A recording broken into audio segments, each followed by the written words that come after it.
ڈرامے جو تاریخی بنائے جاتے ہیں، تو ڈرامے دیکھنا تو ہم جائز نہیں کہتے، اس میں بے حیائی بھی ہوتی ہے، مگر جو بنانے والے ہیں وہ کہتے ہیں کہ ایک ماحول جب کریٹ کیا جاتا ہے، ایک ماحول دکھایا جاتا ہے، اس سے تاریخ اور ہسٹری آپ کے دماغ میں زیادہ اچھی طرح سے بیٹھتی ہے۔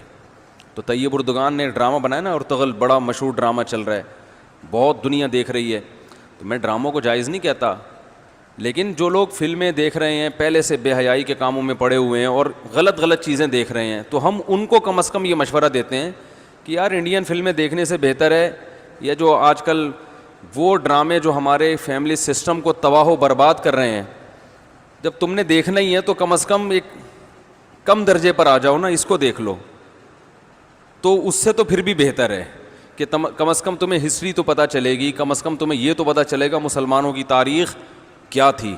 اور ایسے صرف دعاؤں سے کام نہیں بنا، انہوں نے بڑی بڑی قربانیاں دی ہیں۔ سلطان محمد فاتح نے بہت بڑی قربانی دے کے قسطنطینیہ فتح کیا تھا، دنیا کی سب سے بڑی توپ بنائی تھی اس نے، اور آج ہماری صرف باتیں توپ ہیں، باتیں ایسی کریں گے جیسے بہت بڑی توپ ہیں ہم، کوئی عمل ہمارے کیا ہیں زیرو، نہ سائنس میں آگے، نہ ٹیکنالوجی میں آگے، نہ مذہب میں آگے۔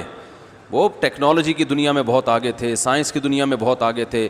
سلطان محمد فاتح نے جب قسطنطینیہ کو فتح کرنے کا ارادہ کیا، استنبول کو، نبی کی پیشگوئی تھی کہ میری امت میں جو طبقہ استنبول جو فتح کرے گا نا وہ جنتی ہے، تو صحابہ کے دور سے کوششیں ہو رہی تھیں، اور استنبول میں 1000 سال سے خلافت قائم تھی عیسائیوں کی، اور اسے کوئی فتح کر نہیں سکتا تھا۔ ابو ایوب انصاری رضی اللہ تعالیٰ عنہ گئے، وہ نہیں فتح کر سکے، ان کی قبر وہیں بنی، بڑے حملے ہوتے رہے، اتنی چوڑی دیوار میں نے خود دیکھی ہے، اس کی میں نے ویڈیو بھی بنائی تھی، اور اتنی لمبی دیوار شہر کے گرد کہ اس کو ناممکن اسباب کی دنیا میں، ایئر اٹیک تو ہوتے نہیں تھے نا اس زمانے میں، جانا تو پیدل فوج نہیں تھا، جائے گی کہاں سے بھائی، چڑھے گی کیسے اس پہ؟ سیڑھیاں لگا کے جو چڑھتے تو اوپر انہوں نے گرم تیل گرم ہوتا تھا، اس کے دیگ رکھے ہوئے ہوتے تھے، تو وہ دیگ الٹتے تھے تیل ڈال کے، کوئی چڑھ نہیں سکتا تھا، بہت زبردست ڈیفنس تھا، کوئی میلی آنکھ اٹھا کے دیکھ نہیں سکتا تھا، اور جتنی لڑائیاں ہوئی سب ناکام ہوئی تھیں۔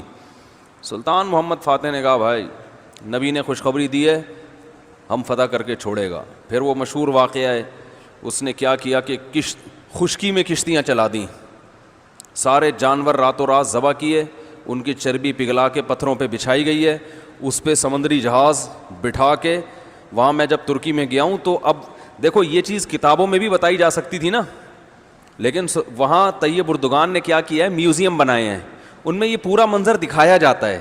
خدا کی قسم ایسا ایمان بڑھتا ہے کہ چیخیں مارنے کا دل کرتا ہے، ایسی جو علماء بھی گئے ہیں نا، بنوری ٹاؤن کے ایک شیخ الحدیث گئے تھے، وہ کسی نے بتایا وہ رو رہے تھے چیخیں مار کے، جو جاتا ہے یہ منظر ہوتا ہے، وہ جب دکھاتے ہیں نا اپنی آنکھوں سے، بھائی کیا منظر، اور کیسے وہ کشتیوں کو راتوں رات خشکی پہ لے کے چلے ہیں، اور خشکی پہ لے جا کے پیچھے سمندر میں اتارا، اور سامنے سے بھی اٹیک اور پیچھے سے بھی اٹیک۔ انگریزوں نے لکھا ہے، گوروں نے ہسٹری میں، کہ یہ اسباب کی دنیا میں ممکن نہیں ہے، بہت بڑا کارنامہ انہوں نے سر انجام دیا، اور راتوں رات۔ تو یہ ہماری تاریخ تھی جس کی وجہ سے ہمیں عروج ملا تھا۔ آج ہم صرف پیڑے کھا رہے ہیں، باتیں ٹھوک رہے ہیں بیٹھ کے، صحیح ہے نا؟ بزرگوں پہ طنز، علماء پہ اعتراضات، ایک دوسرے پہ کیچڑ اچھالنا، فرقہ پرستی، ان چیزوں میں ٹائم ضائع ہو رہا ہے، اور کوئی موٹیویٹ کرنے والا نہیں ہے، کوئی تعمیری کام کرنے والے لوگ بہت تھوڑے رہ گئے ہیں، اور ٹیکنالوجی کی طرف تو توجہ ہی نہیں ہے۔ یونیورسٹی میں جو لڑکا مذہب پہ چلتا ہے، سب کی بات نہیں کر رہا، ایجوکیشن میں سب سے پیچھے وہی ہوتا ہے، عام طور پہ اسی کی شکایتیں آ رہی ہوتی ہیں، یہ چونکہ نمازی ہے لہذا نمبر سب سے کم اس کے آتے ہیں۔ نمازی کے نمبر تو زیادہ آنے چاہیے بھائی، جو تبلیغ میں وقت لگاتا ہے اس کو تو ایجوکیشن میں زیادہ آگے ہونا چاہیے، یہ تو ہمارے مذہب کا حصہ ہے۔ صحابہ کرام نے جو ملکوں کے ملک فتح کیے، اور جو ہمارے تاریخ میں فاتحین ملتے ہیں، سب سے پہلا بحری بیڑا حضرت معاویہ نے بنایا ہے۔ سمندر پہ سب سے بڑی فوج جو اس وقت اتاری ہے، وہ کس نے اتاری ہے؟ حضرت معاویہ رضی اللہ تعالیٰ عنہ نے، اور نبی نے پیشگوئیاں سنا دی تھی پہلے کہ سمندر کی لڑائی ہوگی، اس میں جو شہید ہوگا اسے میں جنت کی خوشخبری دیتا ہوں، اور آپ صلی اللہ علیہ وسلم نے سمندر میں شہید ہونے والے کو زیادہ بڑا شہادت کا درجہ عطا فرمایا۔ میں نے تو سمندری لڑائی کے فضائل پر احادیث جمع کی تھیں. ایک میرا بیان ٹوٹلی اسی پر ہوا تھا کہ سمندری لڑائی کتنی اہم ہے. نبی کو معلوم تھا میری امت سمندروں پہ بھی چلے گی. سمندر پہ چلنا ٹیکنالوجی کے بغیر ممکن ہے کیا؟ پھٹے لگا کے بیٹھ جاؤ گے اس پہ کہ ملاحوں کو بلاؤ گے یار تم مچھلیاں پکڑتے ہو، دو چار پھٹے یہاں بھی، وہ بھائی لڑنا ہے اس پہ تو سامنے والا بھی لڑے گا. تو نبی صلی اللہ علیہ وسلم نے فرمایا جو سمندری لڑائی ہے، جو شخص سمندر میں جہاد کرے گا اس کے جو چکر آئیں گے نا اس پہ بھی اللہ اس کو اجر دے گا. بڑی خوشخبری ہیں اس کے گناہوں کی معافی کی، کیونکہ آپ کو پتا تھا کہ امت جب تک سمندر پہ کو فتح نہیں کرے گی اور سمندر پہ سفر نہیں کرے گی یہ اس دنیا پہ حکومت نہیں کر سکتی. تو حضرت معاویہ نے جو پہلا بیڑا بنایا اس کے امیر کو امیر البحر کہتے تھے. بحر کہتے ہیں سمندر. یہ امیر البحر کی ٹرم یہ انگلش میں منتقل ہوئی ہے جس کو ایڈمرل کہا جاتا ہے. بہت ساری فوجی اصطلاحات اور سائنسی اصطلاحات عربی سے انگلش میں ٹرانسفر ہوئی ہیں، عربی سے انگلش میں گئی ہیں. آج میڈیکل سائنس میں بہت سے الفاظ ایسے ہیں جو عربی سے انگلش، مسلمان سائنسدانوں کے تھے وہ، لیکن اب دیکھو حال کیا بنا دیا. ایک نمبر کے سست نمازیوں کی حالت تو دیکھ لو جا کے. سب سے سست ترین جو ہوگا وہ دیندار بنا ہوا ہوگا. سب کی بات نہیں کر رہا، ڈاکٹروں میں ہم نے بڑے اچھے اچھے دیندار دیکھے ہیں، سائنسدانوں میں، ایٹمی سائنسدانوں میں تو دیندار زیادہ ہیں الحمدللہ، لیکن میجورٹی کی بات کر رہا ہوں کہ پتہ نہیں ہمارے ذہن میں یہ کچھ ایسا کسی نے، شیطان نے بات ڈال دی ہے کہ ہم نے صرف جو ہے ایک طرف کو فوکس کیا ہوا ہے، دوسری طرف کو ہم نے بالکل نظر انداز کر دیا ہے. تو بھائی جس طرح سے دین کی تعلیم انتہائی ضروری ہے، اس کی کوئی اس کی اہمیت کی کمی کا انکار نہیں کر سکتا. انگریز جو تباہ ہو گئے نا، فیملی سسٹم تباہ ہو گیا، زنا معاشرے میں پھیل گیا، والدین اولڈ ہوم میں، وہ وجہ کیا؟ مذہب نہیں ہے نا، مذہبی تعلیم نہیں ہے. لیکن ہم جو معاشی لحاظ سے تباہ ہو گئے اور ترقی میں پیچھے رہ گئے، وجہ کیا ہے؟ مادے پہ محنت نہیں کی ہے. تو دونوں محنتیں ضروری ہیں. داؤد علیہ السلام کو روحانی ترقی بھی ملی اور اللہ نے آپ کے ہاتھ میں لوہا بھی پگھلایا. کیوں پگھلایا؟ تاکہ لڑیں، کیونکہ صرف نمازوں سے لڑائی ممکن نہیں ہے.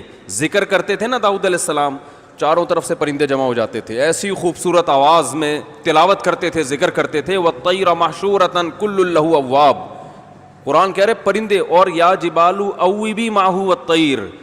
جب اللہ کا ذکر کر رہے ہیں پہاڑوں سے بھی لا الہ الا اللہ کی آوازیں آتی. یہ ذکر تھا، لڑنے کے لیے یہ نہیں ہے کہ اے داؤد ہم نے آپ کو ذکر بھی دیا اور آپ جو ہے روزے بھی رکھتے ہیں اور تہجد بھی پڑھتے ہیں، لہذا اب آپ کو تو اسلحہ بنانے کی ضرورت نہیں ہے، ویسے ہی فتح ہو جائے گی ایمان کی طاقت سے.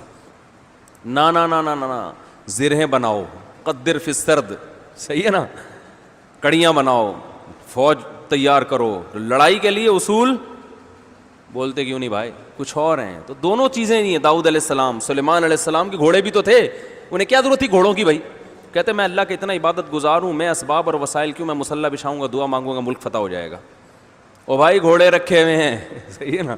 ان کو پیار کرتے تھے گھوڑوں کو، کیونکہ اس زمانے میں گھوڑا اور ٹینک برابر تھے، بلکہ ہوائی جہاز تھا گھوڑا اس زمانے میں. تو جنگیں گھوڑوں کے بغیر نہیں ہوتی تھی، گھوڑے تیار کیے ہوئے ہیں. تو لڑے ہیں وہ لوگ اور اسباب اور وسائل اختیار کیے ہیں.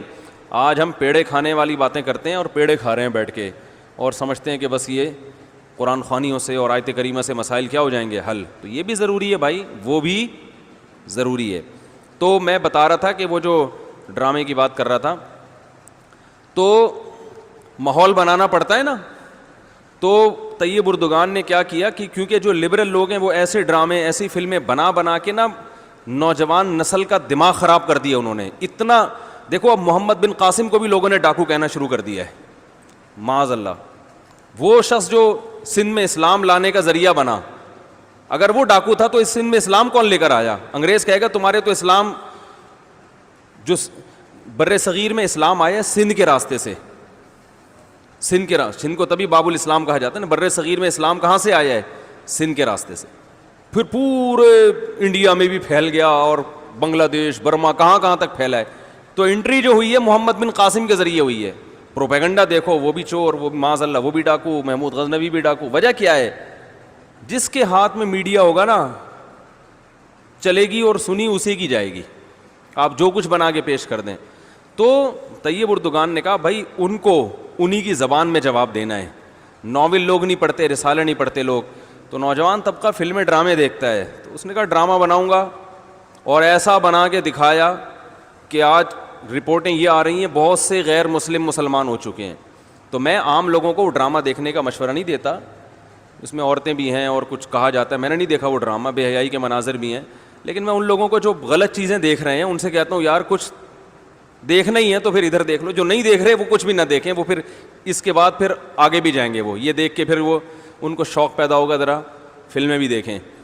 اور جو نہیں دیکھ رہے وہ تو بچے رہے ہیں, جو دیکھ رہے ہیں تو بری چیزیں دیکھ رہے ہیں تو بھائی یہ دیکھ لو پھر, تو اس سے کم از کم ایک کریٹیو سوچ پیدا ہوگی تمہاری, اور کم از کم ایک تعمیری سوچ پیدا ہوگی, مسلمانوں کی ہسٹری کا تمہیں پتہ چلے گا. تو اردگان کی سوچ چونکہ یہ تھی اس لیے اس نے وہ کر دیا, اور اس سے بہت لوگ پریشان ہیں اس ڈرامے سے. یعنی اس سے جو اسلام دشمن قوتیں پوری دنیا میں پابندی لگانے کی کوشش میں لگی ہوئی ہیں. ابن تیمیہ رحمہ اللہ کا قول ہے نا, تمہیں باطل کی پہچان نہ ہو نا کہ حق کیا ہے اور باطل کیا ہے, تو دیکھ لو باطل کے تیروں کا رخ کس طرف ہے. سارے باطل جس کے پیچھے پڑے ہوئے ہو نا, سمجھ لو یہ کیا ہے, حق ہے, تو ان کو پتہ ہے اس کا اثر کیا پڑ رہا ہے. تو ماحول جو کریٹ کیا جاتا ہے, ماحول ایک قائم کیا جاتا ہے, اس سے جو لیسن ملتا ہے وہ ویسے زبانی سمجھانے سے نہیں ملتا.